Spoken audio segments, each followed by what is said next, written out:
বসন্ত এসে গিয়েছে আগেই, প্রকৃতিতে লেগেছে তার দোল, আর তার রং ছড়িয়ে পড়েছে আমাদের মনেও। ফাল্গুন চৈত্র এই 2 মাস বসন্তকাল, আর এই বসন্তকালকেই রাঙিয়ে তুলতে আগামীকাল আয়োজন হয়ে গেল ভারতীয় জাদুঘরে। আয়োজন করা হয়েছিল এক বসন্ত উৎসবের। ডোনা গাঙ্গুলির দীক্ষা মঞ্জরে ছাত্রছাত্রীদের নিয়ে পরিবেশন হলো একটি বসন্ত উৎসবের নৃত্য। মোট 18টি নৃত্য পরিবেশন করা হয়েছিল এখানে। দেশ বিদেশ থেকেও অনেক বিদেশিরা এই অনুষ্ঠান দেখতে উপস্থিত হয়েছিলেন। ডোনা গাঙ্গুলি স্বয়ং নিজেই রাধা কৃষ্ণের নৃত্যের মাধ্যমে পরিবেশন করেছিলেন একটি অসাধারণ নৃত্য। আর এই নৃত্য অনুষ্ঠানকে ঘিরেই সেজে উঠেছিল ভারতীয় জাদুঘর। নৃত্যে অংশগ্রহণ করেছিলেন অনেক ক্ষুদে নৃত্যশিল্পীরাও।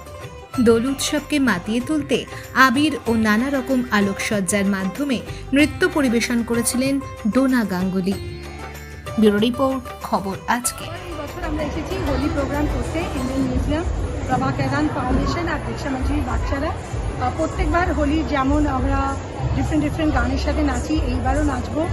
আর অফকোর্স মানে it's a feel good programme. বাচ্চাদের জাস্ট হোলি ব্যাপারটা কি জানাবার জন্য বা দোল ব্যাপারটা কি জানাবার জন্য প্রত্যেকবার বাচ্চারা খুব এনজয় করে, তাই প্রত্যেক বছর করতে হয়। আশা করছি এই বছর সবাই ভালো লাগবে। আমরা ডিফারেন্ট নাম্বারস রেখেছি, যেমন রবীন্দ্রসঙ্গীত, নজরুল গীতি, ক্লাসিক্যাল, সেমি ক্লাসিক্যাল, একটু হিন্দি বইয়ের গান, তো সব কিছু মিলিয়ে আশা করছি সবাই এইবারের অনুষ্ঠান সবাই খুব ভালো লাগবে। আমি হয়তো 5-6 বছর, এক্স্যাক্ট কাউন্ট আমাকে দেখতে হবে, কিন্তু এমনিতে আমাদের হোলি প্রোগ্রামটা বেশ অনেক দিনের, মানে সানা যখন 3-4 বছর ছিল তখন থেকে ছোটোবেলায় শুরু হয়েছে, তো এখন ধরো প্রায় 20 বছরের কাছে।